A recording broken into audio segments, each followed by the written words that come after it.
முஸ்லிம் பெண்கள் தங்களுடைய முகத்தை மூடக்கூடாது.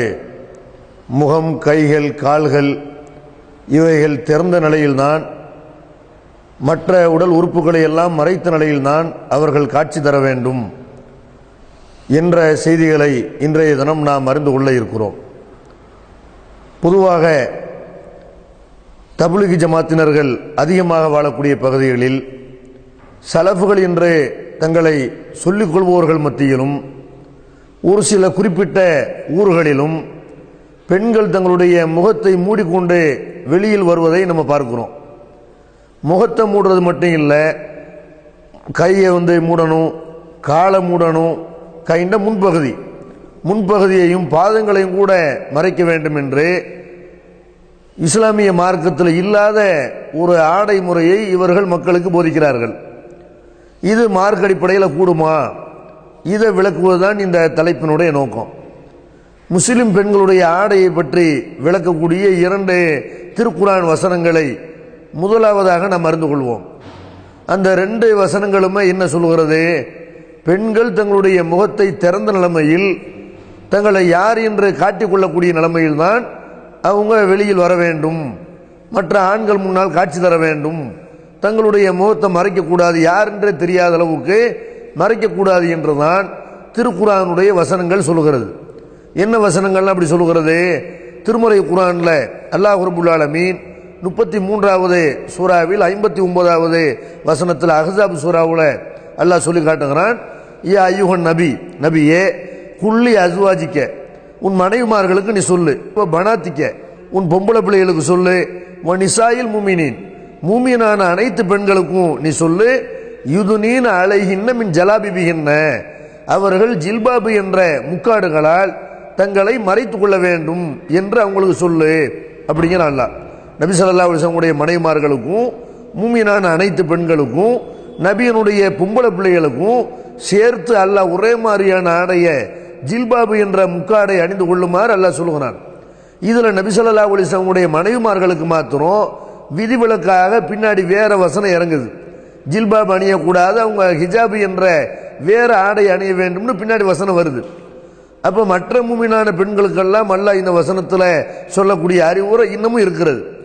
எல்லா மூமினான பெண்களுக்கும் அல்லாஹ் என்ன சொல்றான்? ஜில்பாபு முக்காடு அணிய வேண்டும் அப்படிங்கிறான். இந்த ஜில்பாபுண்ட என்ன? அதே வசனத்தில் அல்லாஹ் சொல்கிறான், ஸாலிக அதுனா யூரஃபுன, அவர்கள் அறியப்படுவதற்கு அது நெருக்கமானது, ஃபலா யூதைன, அவர்கள் தொல்லைப்படுத்தப்படாமலும் அது இருக்க வேண்டும்.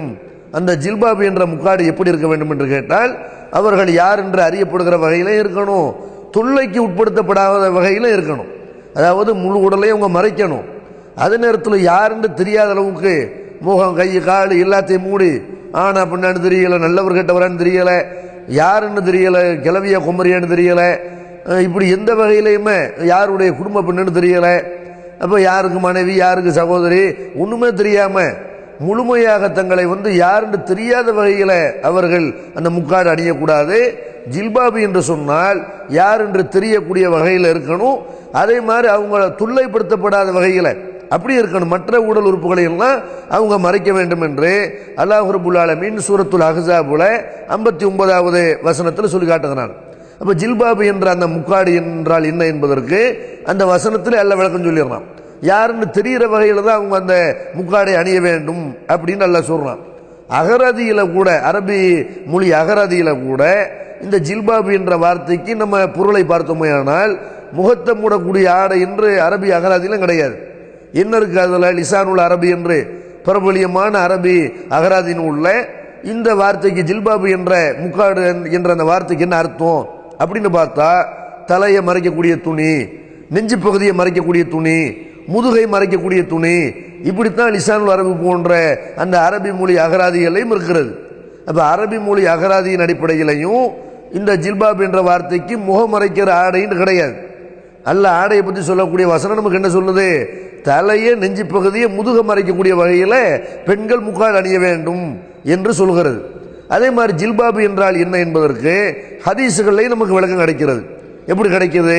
இப்போ நபிகள் நாயகம் ஸல்லல்லாஹு அலைஹி வஸல்லம் பெருநாள் தொழுகைக்கு அனைத்து பெண்களையும் வர வேண்டும் என்று சொன்னார்கள். திடலில் பெருநாள் தொழுகை நடக்கும், பெண்கள்லாம் எல்லாரும் ஆண்கள் இருக்கிற இடத்துக்கு வந்துடணும் ஆண்களுக்கு பின்னாடி பெருநாள் தொழுகையில் கலந்துக்கிறணும் அப்படிங்கிறாங்க. கட்டாயமாக எல்லாரும் வரணும்னு சொல்லும் பொழுது அப்போ ஒரு பெண்மணி கேட்குறாங்க, அல்லாஹ்வுடைய தூதரே, இஹ்தானா லைஸலஹா ஜில்பாபுன், எங்களில் ஒரு பெண்ணுக்கு வந்து ஜில்பாபு இல்லாவிட்டால், முக்காடி இல்லாவிட்டால் நாங்கள் என்ன செய்யறது? அப்போ ரசூலுல்லாஹ் சொல்றாங்க, லி தல்பிசுஹா சாயிபத்துஹா மின் ஜில்பாபிஹா, அவளுக்கு அந்த ஜில்பாபு முக்காடி இல்லாவிட்டால் அவளுடைய தோழி அவளுக்கு தன்னுடைய முக்காடை கொடுக்கட்டும் அப்படிங்கிறாங்க. அப்போ ஜில்பாபு இல்லாவிட்டால் என்ன செய்யணும்னா தோழிட்டையாவது வாங்கி கொண்டு பெருநாள் தொழுகைக்கு பெருநாள் திடலுக்கு பெண்கள் வர வேண்டும் என்று நபி ஸல்லல்லாஹு அலைஹி வஸல்லம் சொல்றாங்க. பெருநாள் தொழுகைக்கு வரதா இருந்தால் ஜில்பாபு என்ற முக்காடு அணிந்து கொண்டு தான் வர வேண்டும், அது மார்க்க சட்டம். அப்போ ஜில்பாபு இல்லாட்டி என்ன செய்யணும்னு கேட்கும்போது தோழிட்டையே வாங்கிட்டு வாங்க ரசூலுல்லாஹ் சொல்றாங்க. ஜில்பாபு அணிஞ்சிட்டு தானே பெருநாள் தொழுகைக்கு வரணும். எல்லா பெண்களும் ரசூலுல்லாஹ் காலத்தில் ஜில்பாபு அணிந்து கொண்டு பெருநாள் திடலுக்கு வருகிறார்கள். அப்படி வரும் பொழுது நபிகள் நாயகம் ஸல்லல்லாஹு அலைஹி வஸல்லம் பெண்கள் மத்தியில் ஒரு உரை நிகழ்த்துகிறார்கள். தர்மத்தை பற்றி அவங்க அந்த பெருநாள் தேடலில் வலியுறுத்துகிறார்கள். அப்படி வலியுறுத்தும் பொழுது இந்த பெண்கள்கிட்ட தர்மத்தை பற்றி சொல்லிவிட்டு, நீங்கள் நிறைய தர்மம் செய்யுங்க, எனக்கு நரகம் எடுத்து காட்டப்பட்டது, அதில் நீங்கள் தான் அதிகமாக இருக்கிறீங்க என்று பெருமானார் ஸல்லல்லாஹு அலைஹி வஸல்லம் பெண்களுக்கு சொல்கிறாங்க. அப்படி சொல்லும் பொழுது ஒரு பெண்மணி அந்த சபையிலிருந்து எந்திரிச்சு கேள்வி கேட்குறாங்க. அந்த பெண்மணியை பற்றி அந்த ஹதீஸை அறிவிக்கக்கூடிய சஹாபி ஜாபிர் ரலியல்லாஹு அவங்க சொல்றாங்க, சஃபாவுல் ஹத்தைன், கன்னங்கள் கருத்த, கன்னங்கள் இரண்டும் கருத்த ஒரு பெண்மணி எழுந்து கேள்வி கேட்டார்கள். என்ன கேள்வி கேட்கிறாங்க? அல்லாஹ்வுடைய தூதரே, நாங்க மட்டும் நரகத்தில் நிறைய பேர் இருப்பதற்கு என்ன காரணம்? பெண்களை நிறைய பேர் நரகத்தில் இருக்கிற சொன்னீங்களே, அதுக்கு என்ன காரணம்னு கேட்கிறாங்க. அப்ப ரசூலுல்லாஹ் சொல்றாங்க, துக்ஸிர்னல்லான வ தக்ஃபுர்னல் அஷீர, நீங்க அதிகமாக சபிக்கிறீர்கள், கணவனுக்கு நன்றி மறக்கிறீர்கள், இப்படின்னு அவங்களுக்கு பதில் சொல்றாங்க. இந்த ஹதீஸ்ல என்ன விளங்குது? ஜில்பாப் அணிந்து கொண்டு நபி ஸல்லல்லாஹு அலைஹி வஸல்லம் காலத்தில் பெண்கள்லாம் வந்திருக்கிறாங்க. அதுல ஒரு பெண்மணி எதிர்த்து கேள்வி கேட்கிறாங்க, ஜில்பாபு என்றால் முகத்தை மறைக்கக்கூடிய ஆடையாக இருக்குமே, ஆனால் அந்த பெண்ணு கேள்வி கேட்க எந்திரிச்சாங்கல்ல, அந்த பெண்ணுடைய முகம் கருப்புண்டு அந்த ஹதீஸை அறிவிக்கக்கூடிய சஹாபிக்கு எப்படி தெரியும்? அந்த சபையில் பிலால் ரலியல்லாஹு இருக்கிறாங்க, ரசூலுல்லாஹ் கூட போயிருக்கிறாங்க, எல்லா ஆண்களும் அந்த இடத்துல உட்கார்ந்துருக்கிறாங்க, பெண்களுக்கு முன்னாடி உட்கார்ந்துருக்கிறாங்க. அவ்வளவு பேருக்கு முன்னாடி இந்த பெண்மணியிலிருந்து கேள்வி கேட்கிறார்கள், அவங்க கருப்பு நிற பெண்ணாக இருந்தார்கள் என்று அந்த ஹதீஸ் அறிவிக்கக்கூடிய சஹாபி சொல்றாங்கடா, ஜில்பாபு அணிந்திருந்தும் முகம் திறந்திருந்தது, முகம் கருப்பா வெள்ளையான்னு தெரிந்திருந்தது என்று சொன்னால் ஜில்பாபு என்ற அந்த வார்த்தைக்கு என்ன அர்த்தம்? அல்லாஹ் ஜில்பாபு அணியணும்னு சொல்றான்ல, அந்த வார்த்தைக்கு என்ன அர்த்தம்னு கேட்டா முகத்தை மறைக்காத வகையில் தலையையும் முதுகு பகுதியையும் நெஞ்சையும் மறைக்கக்கூடிய ஆடை அப்படின்னு விளங்குதா இல்லையா?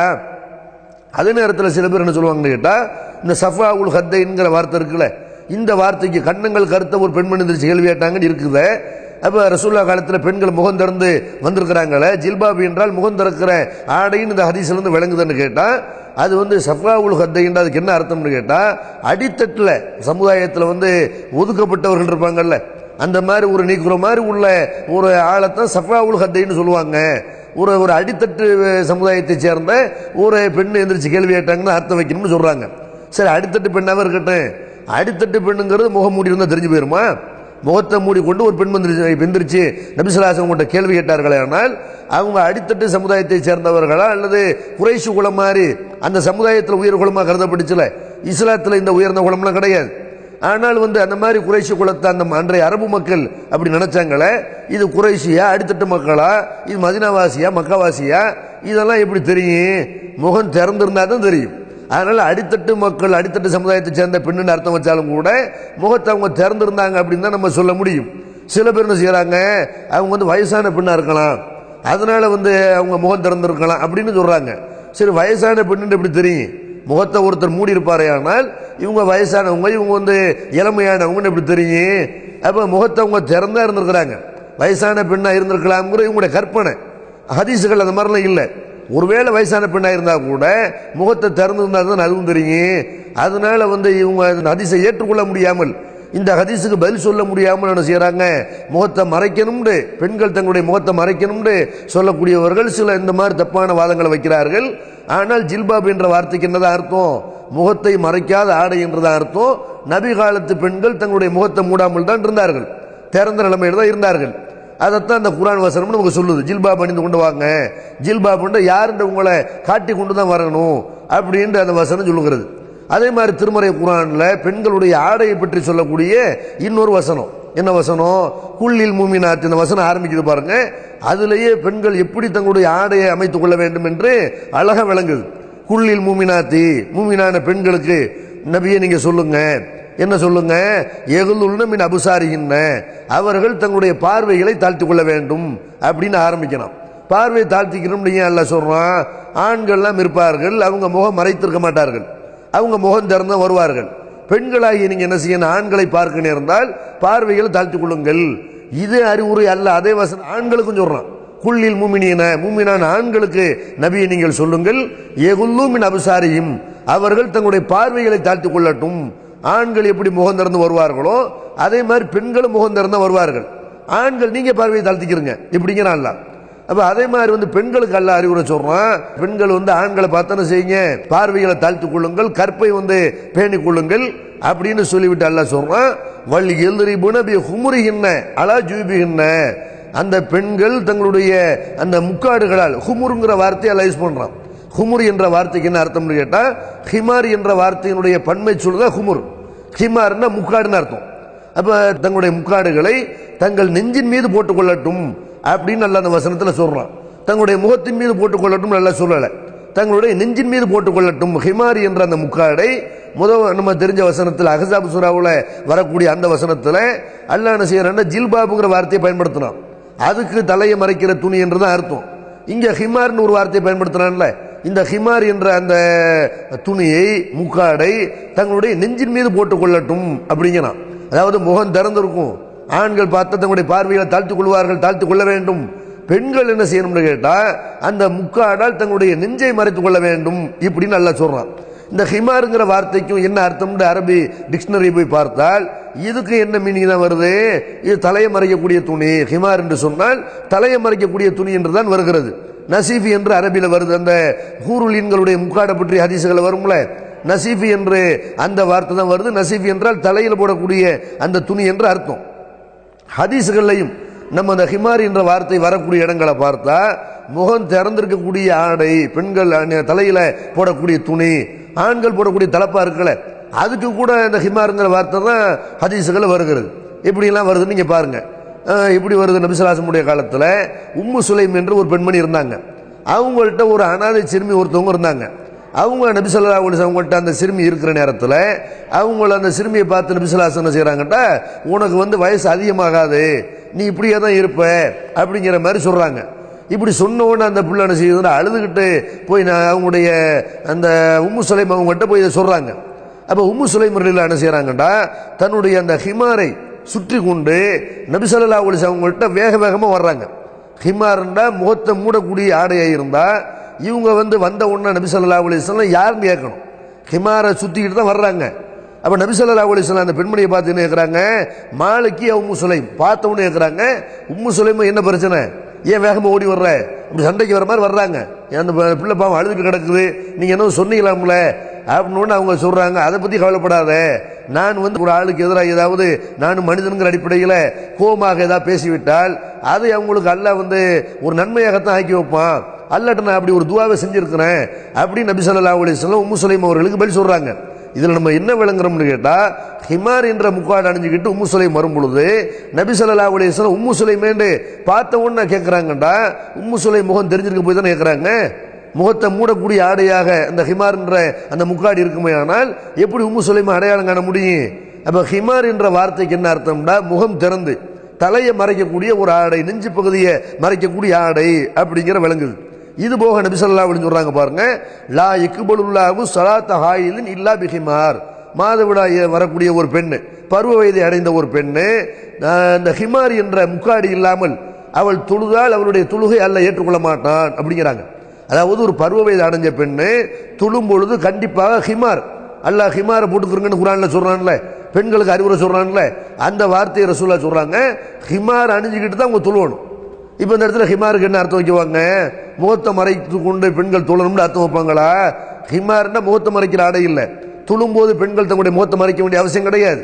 அப்போ ஹிமாருங்கிற வார்த்தைக்கு என்ன அர்த்தம்னா தலையை மறைக்கிற துணி, தலையில் போடக்கூடிய துணி என்று தான் அர்த்தம். அதே மாதிரி நபிகள் நாயகம் ஸல்லல்லாஹு அலைஹி வஸல்லம் அவங்கள்ட்ட ஒருத்தர் கேட்கிறார், உக்பா இப்னு ஆமிர் ரலியல்லாஹு அவங்க கேட்குறாங்க, அல்லாஹ்வுடைய தூதரே, என்னுடைய சகோதரி இருக்கிறா, அவள் ஒரு நேர்ச்சை பண்ணியிருக்கிறா. என்ன நேர்ச்சை பண்ணியிருக்கிறா, அதாவது ஹஜ் செய்யணும் நேர்ச்சை பண்ணியிருக்கிறா. எப்படி ஹஜ் பண்ணணும்னு கேட்டால், காலணி அணியாமல் செருப்பு அணியாமல் ஹஜ் செய்யணும்.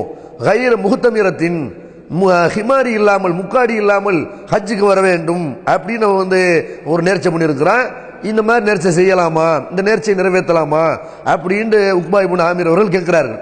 அப்ப நபி ஸல்லல்லாஹு அலைஹி சொல்றாங்க, முருகா அவளுக்கு நீங்க சொல்லுங்க, ஃபல் தகத்தமீர் அவள் வந்து முக்காடு அணியட்டும், ஹிமார் அணியட்டும், வல் தர்கப் அவள் வந்து வாகனத்தில் ஏறி வரட்டும், வல் தசும்ம சலாசத்த ஐயாம் 3 நோன்புகள் வைக்கட்டும். ஒரு நேர்ச்சை பண்ணி முறிக்கிறதுக்கு என்ன செய்யணும், 3 நோன்புகள் வைக்கணும். ஒரு நேர்ச்சை பண்ணியிருக்கிறாங்க, செருப்பு இல்லாமல் நான் வந்து ஹஜ்ஜுக்கு போகிற நேர்ச்சை பண்ணியிருக்கிறாங்க. இதை வந்து முறிக்கிறா இருந்தால் என்ன செய்யணும், முக்காடி இல்லாமல் ஹஜ்ஜுக்கு போகணும் ஒரு நேர்ச்சை பண்ணிட்டாங்க. நேர்ச்சியை முடித்து விட்டு அதுக்கு பரிகாரம் காணட்டேன். அவங்க ஹிமார் அணிந்து கொண்டு வரட்டும், ஹஜ்ஜுக்கு வரும்போது ஹிமார் அணிந்து கொண்டு அவங்க வரட்டும்ங்கிறாங்க. ஹஜ்ஜுக்கு வரும்போது பெண்கள் தங்களுடைய முகத்தை மூடக்கூடாது என்று நபி ஸல்லல்லாஹு அலைஹி வஸல்லம் சொல்லியிருக்கிறார்கள். அப்போ அப்படி சொன்ன நபி ஸல்லல்லாஹு அலைஹி வஸல்லம் ஹிமாருங்கிற அந்த முக்காடு அணிஞ்சிட்டு வரட்டும்னு சொல்கிறாங்கன்னு என்ன விளங்குது, முகத்தை மூடக்கூடாது. ஆனால் ஹிமார்னா என்ன, முகத்தை வந்து திறந்திருக்கக்கூடிய ஆடை, அதை அணிஞ்சிட்டு வரட்டும் என்று நபிகள் நாயகம் ஸல்லல்லாஹு அலைஹி சொல்றாங்க. ஹிமாருங்கிற வார்த்தைக்கு முகத்தை மூடக்கூடிய ஆடை என்று கிடையாது, முகம் திறந்து அவங்களுடைய அந்த தலையும் நெஞ்சு பகுதியும் முதுகும் மறைக்கக்கூடிய ஒரு ஆடை என்பதுதான் இந்த ஹதீஸுகள்ல இருந்து நமக்கு விளங்குது. அப்ப திருக்குர்ஆன்ல வந்து 2 வசனங்கள், ஒரு வசனம் வந்து அஹ்ஸாப் சூராவில் வருது, இன்னொன்று வந்து நூறு என்ற ஒரு சூறாவில் சூரத்து நூறுல வருது. இந்த 2 வசனமுமே பெண்களுடைய ஆடையை பற்றி பேசுகிறது. அதுல என்ன விளங்குது, ஒன்னுல ஜில்பாப் என்று வருகிறது, இன்னொன்று ஹிமார் என்ற ஆடையை பெண்கள் முக்காடை அணிய வேண்டும்னு வருது. இந்த 2 வார்த்தைக்குமே ஹதீஸ்ல என்ன அர்த்தம் வருதுன்னு கேட்டா, முகத்தை மறைக்கக்கூடிய ஆடை கிடையாது. ஹிமார் அணிந்து பெண்கள் வரும்போது அவங்களுடைய முகம் திறந்திருந்தது, ஜில்பாப் அணிந்து பெருநாள் தொழுகைக்கு பெண்கள் வரும்போது அவங்க முகம் திறந்து இருந்தது அப்படின்னு வர்றதுனால பெண்கள் முகம் திறந்துதான் அவர்கள் வந்து வெளியே வர வேண்டும். அந்நிய ஆண்களுக்கு முன்னாடி தங்களுடைய முகத்தை வந்து அவங்க மறைக்கக்கூடாது, முகத்தை மூடக்கூடாது, திரைக்குள்ள ஒளிஞ்சிக்கிற கூடாது என்று இந்த 2 வசனம் சொல்லுது. இந்த 2 வசனத்தினுடைய அறிவுரையை முஸ்லிம் பெண்கள் வந்து ஏற்றுக்கொண்டு என்ன செய்யணும், முகத்தை மறைக்கக்கூடிய பழக்கத்தை விடணும். ஆனாலும் சில பேர் என்ன செய்யறாங்கன்னா, அந்த முகத்தை வந்து பெண்கள் கண்டிப்பா மூடியாகணும், அல்லது முகத்தை மூடுறது பேணுதல், அல்ல முகத்தை மூடுறது மார்க்கத்தில் வலியுறுத்தப்பட்டிருக்கு இப்படின்னு சொல்லக்கூடிய ஆள்கள் சில ஆதாரங்கள் சொல்றாங்க. அந்த ஆதாரத்துடைய நிலைமையை நம்ம தெரிஞ்சுக்கிறணும். என்ன ஆதாரம் சொல்றாங்க, அதாவது நபிகள் நாயகம் ஸல்லல்லாஹு அலைஹி வஸல்லம் மனைவிமார்கள், ஆயிஷா நாயகமா இருக்கட்டும், சவுதாவா இருக்கட்டும், அவங்களுடைய மனைவிமார்கள்லாம் முகத்தை வந்து மறைத்திருந்தார்கள் என்பது மாதிரி சில செய்திகள் வருகிறது. அப்ப அந்த செய்திகளை ஆதாரமாக வைத்துக்கொண்டு பெண்கள் வந்து முகத்தை வந்து மூடிதான் இருக்கணும், ரசூலுல்லாஹ்வுடைய மனைவிமார்கள் மூடி இருந்தாங்கல்ல, முகத்தை மூடி இருந்த மாதிரி எல்லா பெண்களும் முகத்தை மூடி இருக்கணும்னு சொல்றாங்க. அதுபோக நபி ஸல்லல்லாஹு அலைஹி வஸல்லம் காலத்தில் வாழ்ந்த பெண்கள் முகத்தை திறந்திருந்தார்கள் என்று நம்ம நூற்றுக்கணக்கான ஆதாரங்களை காட்டினா கூட அது அவ்வளவு என்ன செய்யறாங்கன்னா, இந்த ஒரு வார்த்தையில் தூக்கி எறிஞ்சிடறாங்க. அதாவது அதெல்லாம் ஹிஜாபு சட்டம் இறங்குறதுக்கு முன்னாடி, ஹிஜாப் வசனம் இறங்குறதுக்கு முன்னாடி உள்ளது. ஹிஜாப் வசனம் இறங்கின பிறகு பெண்கள்லாம் முகத்தை மூடினாங்க அப்படிங்கிற மாதிரி என்ன செய்யறாங்க, ஒரு வாதத்தை வைக்கிறார்கள். முதல்ல ஹிஜாப் வசனம்னா என்ன அதை விளங்கணும். ஹிஜாப் வசனம்ங்கிறது எல்லா பெண்களையும் முகத்தை மூட சொல்லக்கூடிய வசனமா, அது யாருக்கு இறங்குனுச்சு அப்படிங்கிறது தெரிஞ்சால எல்லா பெண்களும் ரசூலுல்லாஹி ஸல்லல்லாஹு அலைஹி வஸல்லம் மனைவிமார்களை தவிர மற்ற எல்லா பெண்களும் தங்களுடைய முகத்தை திறந்துதான் இருக்க வேண்டும் என்பது நமக்கு தெளிவாயிரும். ஹிஜாப் வசனம் என்ன, திருமறை குர்ஆன்ல அல்லாஹ் சொல்றான், நபிகள் நாயகம் ஸல்லல்லாஹு அலைஹி வஸல்லம் அவங்களுடைய மனைவிமார்களுக்கு ஸ்பெஷலாக அந்த வசனம் இறங்குது. அந்த வசனத்தை ஆரம்பத்திலிருந்து நீங்க பார்த்தாலும் விளங்கும். என்ன வசனம் அது, வைதா சால்துமுஹுன்ன மத்தான் ஃபஸாலுஹுன்ன மின் வராஇ ஹிஜாப். அவர்களிடத்தில் வைதா சால்துமுஹுன்ன, அவர்களிடத்தில் நீங்கள் எதையாவது கேட்டால், அவர்கள்ட்ட யார்கிட்ட, நபியினுடைய மனைவிமார்களை பற்றி எல்லாம் பேசிக்கிட்டே வரலாம். அந்த வசனத்தை நீங்க ஆரம்பத்திலிருந்து 33ஆம் சூராவுல 50ஆம் வசனத்திலிருந்து படித்து கொண்டு வந்தீர்களானால் நபியினுடைய மனைவிமார்களை பற்றி, நபி ஸல்லல்லாஹு அலைஹி வஸல்லம் அவங்களை பற்றி தான் அல்லாஹ் பேசிக்கிட்டு வர்றான். அப்ப அதுல அல்லாஹ் சொல்றான், நபியின் மனைவிமார்கள்ட்ட நீங்கள் எதையாவது கேட்டால் ஃபஸாலுஹுன்ன மின் வராஇ ஹிஜாப், அவர்கள்ட்ட திரைக்கு பின்னால் இருந்து நீங்கள் கேளுங்கள்.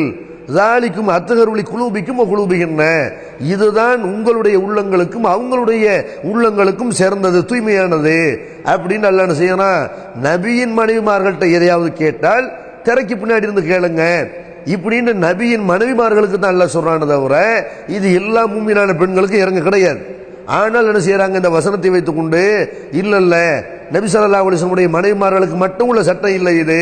இப்ப இதுக்கு முன்னாடி உள்ள அந்த ஆரம்பத்தில் 50லிருந்து 33ஆம் சூராவில் 50ஆம் வசனத்திலிருந்து படித்து கொண்டு வந்தால் அந்த வசனத்தில் சொல்லப்படக்கூடிய அறிவுரைகள்லாம் அது வந்து எல்லா பெண்களும் கடைபிடிக்கிற, எல்லா முஸ்லீம்களும் கடைபிடிக்கிற விஷயங்களை தானே இருக்குது அப்படின்னு ஒரு வாதத்தை வைத்து என்ன செய்யறாங்க, இந்த சட்டம் எல்லாருக்கும் பொதுவானது, ஹிஜாப் அணிய வேண்டும் என்ற சட்டம் பெண்கள் வந்து திரையிட்டு தங்களை மறைத்துக் கொள்ள வேண்டும் என்ற இந்த சட்டம் எல்லா பெண்களுக்கும் பொதுவானது அப்படின்னு ஒரு வாதத்தை வைக்கிறாங்க.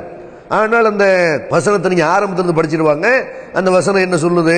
யா அய்யுஹல்லதீன ஆமனு, ஈமான் கொண்டவர்களே, லா ததுகுலு புயூத்தன் நபி, நபியினுடைய வீடுகளுக்குள்ளே நீங்கள் நுழையாதீர்கள். இல்லா யூதர்களுக்கும் இலா தாமின், உணவுக்காக வேண்டி நீங்கள் அழைக்கப்பட்டால் தவிர நபியின் வீடுகளுக்குள்ள நீங்கள் நுழையாதீர்கள். கைர நாதிரீன இனாகு, அந்த உணவை எதிர்பார்த்து உணவுக்காக வேண்டி என்ன செய்யாதீங்க, அழைக்கப்பட்டால் தவிர நபியின் வீடுகளுக்குள்ள நுழையாதீர்கள். வலாக்கின், ஆனால் ஈதா துவைத்தும், விருந்துக்கு அழைக்கப்பட்டால், ஃபதுகுலு, நீங்க விருந்துக்கு போங்க. ஃபைதா தைம்தும் ஃபந்தஷிரு, நீங்கள் சாப்பிட்டு விட்டீர்களே ஆனால் பரவி சென்று விடுங்கள், அங்கிருந்து கலைந்து சென்று விடுங்கள். வலா முஸ்தனிசீன லிஹதீஸின், பேசிக்கொண்டு அப்படியே அமர்ந்து விடாதீர்கள். சாப்பிட்டு விட்டு செய்யக்கூடாது, வெத்தலை பாக்கு போட்டு அப்படியே உட்கார்ந்துடக்கூடாது. ஒரு வீட்டுக்கு விருந்துக்கு அழைக்கப்பட்டாதான் நீங்க போகணும். நபியினுடைய வீட்டுக்கு விருந்து அழைக்கப்பட்டாதான் நீங்க போகணுமே தவிர அழைக்கப்படாமல் நீங்க போகக்கூடாது. அப்படி அழைக்கப்பட்டால் கூட போனோமா சாப்பிட்டோமான்னு கிளம்பி வந்துடணுமே தவிர அங்கே உட்கார்ந்து கதை பேசிடக்கூடாது இப்படின்னு நல்லா சொல்றான். இப்போ இதை சொல்லி என்ன செய்யறாங்க அப்படின்னா வந்து எல்லா வீட்டிலும் எத்தனை கடைப்பிடிக்கணும்? இது ரசூல்லா வீட்டுக்கு மட்டுமா? ரசூல்லா வீடு அல்லாத மற்ற வீடுகளுக்கு போனா அனுமதி இல்லாமல் போகலாமா? அங்க சாப்பிட்டுட்டு உட்காந்து கதை பேசியிருக்கலாமா? இப்படின்னு ஒரு வாதத்தை வைக்கிறாங்க. ஆனால் இவர்கள் என்ன செய்யறாங்கன்னா இந்த வசனத்தில் உள்ள பல விஷயங்களை கட் பண்ணிவிட்டு இந்த வசனங்களில் சொல்லப்படக்கூடிய பல அந்த வார்த்தைகளை அவங்க வந்து இப்படி அலட்சியம் செய்து விட்டு அதை வந்து மறைத்து விட்டு மக்கள்கிட்ட இது பொதுவான சட்டம்ங்கிற மாதிரி காட்ட வருகிறார்கள். இதுல அந்த வசனத்தில் அல்லாஹ் என்ன சொல்றான்? ஆரம்பிக்கும் போது நபியின் வீடுகளுக்குள்ள அப்படின்னு ஆரம்பிக்கிறான். நபிக்காவது உள்ள ஸ்பெஷல் சட்டம் தான் விளங்குது. நபியின் வீட்டுக்குள்ள நுழைந்தால், மற்றவங்க வீட்டுக்குள்ள நுழைந்தால் அனுமதி பெற்று தான் போக வேண்டும் என்று வேறு வசனங்கள் சொல்கிறது. இந்த வசனத்தை பொறுத்த வரைக்கும் இது நபியினுடைய வீடுகளுக்குள்ள போனால் கடைபிடிக்க வேண்டிய ஒழுக்கத்தில் பேசுகிறது. அது ஆரம்பத்தில் நபியின் வீடுன்னு அல்ல ஆரம்பிக்கணும். அதே மாதிரி அடுத்து அல்லாஹ் சொல்றான், இன்னதாலிக்கும் கான யூதி நபிய, இது வந்து நீங்க அங்க உட்கார்ந்து பேசி கொண்டிருப்பது, சாப்பிட்ட பிறகும் பேசி கொண்டிருப்பது நபிக்கு வந்து தொந்தரவளிக்கிறது, துன்பம் தருகிறது. மின்கும், அவர் உங்களை கண்டு வெக்கப்படுறாரு, உங்கள்ட்ட சொல்றதுக்கு வெக்கப்படுறாரு. வல்லாஹு லா யஸ்தகி மினல் ஹக், அல்லாஹ் உண்மையை சொல்றதுக்கு வெக்கப்பட மாட்டான் இப்படின்னு அல்லாஹ் சொல்றான். அப்ப நபிக்கு தொந்தரவு பண்ணாதீங்க, நபி வந்து அதனால கஷ்டப்படுறாரு இப்படின்னு சொல்றான்ல. இதெல்லாம் நபியினுடைய வீட்டுக்கு போற பத்தின பேசுது. அது மட்டும் இல்லாம இந்த வசனத்தினுடைய தொடர்ச்சியில் அல்லாஹ் சொல்றான் பாருங்க, அதாவது நபியின் மனைவிமார்கள்ட்ட எதை கேட்டாலும் திரைக்கு பின்னாடி கேளுங்க அப்படின்னு சொல்லிட்டு அல்லாஹ் சொல்றான், வலா அன் தன்கிஹு அஸ்வாஜஹும் மின் பாதி அபதா, நபிக்கு பிறகு அவருடைய மனைவிமார்கள் எந்த காலத்துல நீங்க திருமணம் செய்யக்கூடாது இப்படிங்கிற அல்லாஹ். அப்ப இதை வந்து இது பொதுவான சட்டமாக இருந்தா, பொதுவான வசனமாக இருந்தா இதையும் உங்க மக்கள்கிட்ட சொல்லணும்ல. எந்த வசனத்துல ஹிஜாப் என்ற அந்த திரைக்கு உள்ளதான் பெண்கள் இருக்க நபியினுடைய மனைவிமார்கள் இருக்கணும்னு அல்லாஹ் சொல்றானோ, அந்த வசனத்துல அல்லாஹ் என்ன சொல்றான்? நபியின் மனைவிமார்களை அவருடைய மரணத்துக்கு பிறகு யாரும் எந்த காலத்திலும் கல்யாணம் பண்ணக்கூடாதுங்கிறான். அப்ப இது வந்து பொதுவான சட்டமா? இது ரசூல்லாவுடைய மனைவிமார்களை எப்படி ரசூல்லா மூத்துக்கு பிறகு யாரும் கல்யாணம் பண்ணக்கூடாதோ அந்த மாதிரி ஒரு தலைவருடைய மூத்துக்கு பிறகு அல்லது ஒரு சாதாரண ஒரு முஸ்லிமுடைய மூத்துக்கு பிறகு அவருடைய மனைவிமார்களை வேற யாரும் கல்யாணம் பண்ணக்கூடாது. இது பொதுவான சட்டம்னு சொல்ல முடியுமா? நல்லா தெரியுது, பார்த்தாலும் தெரியுது இது நபியினுடைய மனைவிமார்களுக்கு மட்டும் உள்ள சட்டம். எப்படி நபியினுடைய மனைவிமார்களை மற்றவர்கள் திருமணம் செய்ய முடியாதோ அந்த மாதிரி நபியினுடைய மனைவிமார்கள் தங்களை திரையிட்டுக் கொள்ளணும். முகத்தை மூட சொல்லி அல்லாஹ் இதுல சொல்லல. இதுல அல்லாஹ் என்ன சொல்றான்னு கேட்டா, அவர்கள்ட்ட எதையாவது நீங்கள் கேட்டால் திரைக்கு உள்ளதா அவங்க இருக்கணும். அதாவது ஆலயம் மறைக்கிற ஆடைக்கு பிறகு தான் ஹிஜாப். ஹிஜாப்னா முகத்தை மறைக்கிற ஆடை இல்லை, ஆலயம் மறைக்கணும். வீட்டுக்குள்ள ஒருத்தர் போறதா இருந்தா அவங்க வந்து ரசூலுல்லாஹ்வுடைய மனைவிமார்கள் திரைக்கு உள்ளதா இருக்கணும் அப்படின்னு சொல்லக்கூடிய ஒரு வசனம் இது. இந்த திரையை விட்டு அவங்க வெளியே வந்தார்களே ஆனால் முகத்தை மறைச்சிக்கிட்டு வரணும் இப்படின்னு அவங்களுக்கு கட்டளை இருக்குதே தவிர இது வந்து பொதுவான சட்டம் கிடையாது. இது போக நீங்க குர்ஆன்ல வந்து அதே சூராவுடைய நபி ஸல்லல்லாஹு அலைஹி வஸல்லம் மனைவிமார்களுக்கு அல்லாஹ் என்ன செய்யறான்? நிறைய விஷயங்களை சொல்றான்.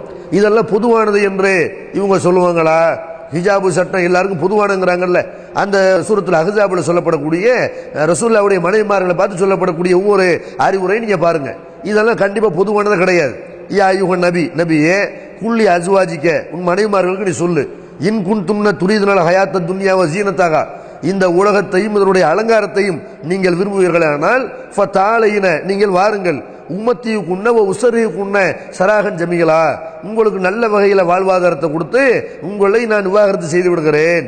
அதாவது நபி ஸல்லல்லாஹு அலைஹி வஸல்லம் மனைவிமார்கள் நபி ஸல்லல்லாஹு அலைஹி வஸல்லம் உங்கள்கிட்ட வசதிகளை வந்து அதிகமாக்கி தர வேண்டும் என்று போராட்டம் பண்ணுகிறார்கள். நபி வாழக்கூடிய காலத்தில் அவங்கள்ட்ட உரிமையோட இந்த கோரிக்கை வைக்கிறார்கள். மற்ற பெண்கள் மாதிரி எங்களுக்கு வசதி வாய்ப்பு வேணும் இப்படின்னு சொல்லும் பொழுது அல்லாஹ் சொல்றான், நீ உங்களுடைய மனைவிமார்களுக்கு நபி நீ சொல்லு, உலகம் வேணும், உலகத்துடைய அலங்காரம் வேணும்னா உனக்கு ஜீவனாம்சத்தை கொடுத்து நல்லபடியா நான் உன்னைய விவாகரத்து பண்ணிடுறேன். துரீதுனல்லாக ரசூலஹு வத்தாரல் ஆகிரத்தை, அல்லாஹ்வையும் அவனுடைய தூதரையும் மறுமை நாளையும் நீங்கள் விரும்புவீர்களே ஆனால் இன்னல்லாக ஆதலில் மூசனாத்தி மின் குன்ன அஜ்ரன் அலியுமா, அல்லாஹ் நல்லவர்களுக்கு மகத்தான கூலியை மறுமை நாளையில தயார்படுத்தி வைத்திருக்கிறான், அதுக்கு ஆசைப்படுங்க. யா நிசா நபி, நபியினுடைய மனைமார்களே, மையத்தி மின் குன் நபி ஃபாயிஷத்தி முபையினா, தெளிவான அருவருக்கத்தக்க காரியத்தை, வெக்கக்கேடான காரியத்தை உங்களை யாராவது செய்வீர்களே ஆனால் யுலாஃபுலகல் அதாபு லீஃபைனி, அவருக்கு 2 மடங்கு வேதனை தரப்படும். அதாவது மற்ற பெண்கள்லாம் அவங்க ஏதாவது வெக்கக்கேடான காரியத்தை செய்து விட்டார்களே ஆனால் அவங்களுக்கு 1 மடங்கு வேதனை என்றால், நபியினுடைய மனைவிமார்கள் தவறு செய்தால் 2 மடங்கு வேதனை இப்படின்னு நல்லா சொல்றான். அப்ப இதே மாதிரிதான் எல்லாருக்கும் நல்லா 2 மடங்கு வேதனை தருவானா? நபியின் மனைவிமார்களுக்கு தனிங்கிறான். நபி மனைவிமார்கள் தப்பு செய்வார்கள் என்றால் 2 மடங்கு தண்டனை. அதே மாதிரி அல்லாஹ் சொல்றான், ஒமைய குடுத்து மின் குன்னல் இல்லாஹி வ ரசூலிஹி வ தாமல் சாலிகன், யார் உங்கள அல்லாஹ் கட்டுப்பட்டு தூதர் கட்டுப்பட்டு நல்ல அமலை செய்கிறாரோ நூத்திஹா அஜ்ரஹா மரத்தைன், அவருடைய கூலியை 2 மடங்கு நம்ம அவருக்கு கொடுப்போம் இப்படிங்கிறான் அல்லாஹ். அப்ப நபியினுடைய மனைவிமார்களுக்கு 2 மடங்கு கூலி நல்லா சொல்றான்டா. இது எல்லாருக்கும் பொதுவானு வழங்க முடியுமா? இது நபி மனைவிமார்களுக்குள்ள ஸ்பெஷல் சட்டம், இது ஸ்பெஷலா அல்லாஹ் சொல்றான். அதே மாதிரி அல்லாஹ் சொல்றான், யா நிசா நபி, நபியின் மனைவிமார்களே, லஸ்துன்னக அஹதி மின நிசா, நீங்கள் மற்ற பெண்கள் மாதிரி கிடையாது, நீங்க வேற மற்ற பெண்கள் வேற, நீங்கள் கூடுதலாக சில ஒழுக்கங்களை கடைபிடிக்க வேண்டும் அப்படின்னு சொல்லிட்டு அல்லாஹ் சொல்றான், இனி தகை துண்ண, நீங்கள் இறையச்சம் உள்ளவர்களாக இருந்தால் ஃபலா தகலான பில் கவுல், பேச்சில் குலைந்து பேசாதீர்கள், ஃபயத்துமா அல்லதி ஃபி கல்பிஹி மறந்தும், யாருடைய உள்ளத்தில் சபலம் இருக்குதோ அவன் உங்கள் மேல ஆசைப்பட்டு விடுவான். வக்குல்ன கவுல மாரூஃபா, தெளிவான பேச்சை பேசுங்கள். கர்ணபி புயூத்திக்குன்ன, உங்கள் வீடுகளில் தங்கியிருங்கள். மற்ற பெண்கள்லாம் வீட்டில் இருக்கணும்னு சட்டம் கிடையாது, அவங்க என்ன செய்யலாம், தேவைக்கு வெளியேறலாம். இந்த வசனத்தில் அல்லாஹ் நபியின் மனைவிமார்களை தான் பேசுறான். நீங்கள் வள தபருஜின தபருஜல் ஜாகிலியத்தில் ஊழா, அறியாமை காலத்து பெண்கள் சுட்டு திரிஞ்ச மாதிரி சுட்டு தெரியாதீங்க. வாக்கிம்ன சலா, தொழுகை நிலைநாட்டுங்கள். வாத்தின ஜக்காத், ஜக்காத்தை கொடுங்க. வாத்தின் அல்லாஹ் ரசூலா, அல்லாஹ்வுக்கு ரசூல் கட்டுப்பட்டானுங்கள் அப்படின்னு அல்லாஹ் சொல்லிட்டு சொல்றான். இன்னமா யுரீதுல்லாஹுல் யுதுஹிப அன்கும் ரிஜ்ஸ அஹ்லல் பைத், நபி அஹ்லல் பைத் ஆகிய, அதாவது நபியினுடைய வீட்டாராகிய உங்களை விட்டு அசுத்தத்தை போக்குவதற்காக, உங்களை தூய்மைப்படுத்துவதற்காகத்தான் அல்லாஹ் இந்த அறிவுரைகளை எல்லாம் உங்களுக்கு சொல்றான் இப்படின்னு அல்லாஹ் செய்யறான். இது நபியின் வீட்டார்களுக்கு, அதாவது நபியினுடைய மனைவிமார்களுக்கு உள்ள அறிவுரை அப்படின்னு அல்லாஹ் சொல்றான். அப்ப நபி ஸல்லல்லாஹு அலைஹி வஸல்லம் அவங்களை நோக்கி அவங்களுடைய மனைவிமார்களுக்கு உள்ள பல அறிவுரைகள் அல்லாஹ் சொல்றான். நீங்க கரெக்டா நடந்தீங்கன்னு அல்லாஹ் ரசூல் கட்டுப்பட்டீர்களே ஆனால் கூலி 2 மடங்கு, மற்ற பெண்களுக்கு மாதிரி கிடையாது. அதே மாதிரி தப்பு செய்தீர்களே ஆனால் 2 மடங்கு வேதனை இருக்குது இப்படின்னு அல்லாஹ் சொல்றான்டா. என்ன விளங்குது? அஹ்ஸாப் சூராவுல நபியினுடைய மனைவிமார்களுக்கு அல்லாஹ் சொல்லக்கூடிய அந்த அறிவுரைகள்லாம் அது நபியின் மனைவிமார்களுக்கு மட்டும்தான். அந்த அடிப்படையில் ஹிஜாப் என்ற இந்த சட்டம், திரைக்கு பின்னாடி இருந்து தான் ஆண்கள் அவங்ககிட்ட பேசணும் அப்படின்னு அல்லாஹ் சொல்லக்கூடிய சட்டம் நபியின் மனைவிமார்களுக்குள்ள சட்டமே தவிர இது பொதுவான சட்டம் கிடையாது. பொதுவான சட்டமா இருந்தா இது அவ்வளவு அவங்க பொதுவான சட்டம் சொல்லணும். அதாவது நபியின் மனைவிமார்கள் எப்படி திருமணம் பண்ணக்கூடாதோ ரசூலா மூத்துக்கு பிறகு அதே மாதிரி என்ன செய்யக்கூடாது, மற்ற பெண்களும் மறுமணம் செய்து கொள்ளக்கூடாதுன்னு சொல்லணும். அந்த மாதிரி அவங்க சொல்ல முடியாது. இதுல உள்ள மேலும் சில விவரங்களை இன்ஷா அல்லாஹ் நாளைக்கு பார்ப்போம். அஸ்ஸலாமு அலைக்கும். இன்னும் சொல்ல போனால் இந்த ஹிஜாபு சட்டம் இறங்கியதற்கான பின்னணியை நம்ம தெரிந்து கொண்டால் கூட இது நபியின் மனைவிமார்களுக்கு மட்டும் உள்ள சட்டமே தவிர மற்ற மூமினான பெண்களுக்கு இல்லைன்னு நம்ம விளங்கலாம்.